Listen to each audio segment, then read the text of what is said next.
শুভ সকাল বন্ধুরা, তোমরা কেমন আছো? আমি তো ভালো আছি।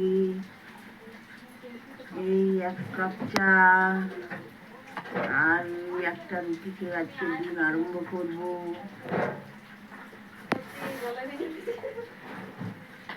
কে কে লাল চা খেতে ভালোবাসো একটু কমেন্টে জানাবে। আর একদম মেঘ, আজকে 3 দিন ধরে একটুও মেঘ ছাড়াচ্ছে না, খালি বৃষ্টি, ঘর থেকে বেরোতে পারছি না।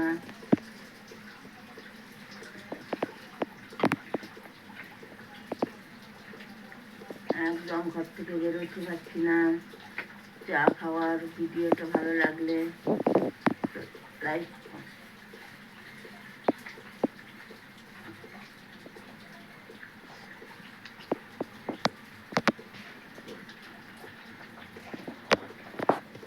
টাটা।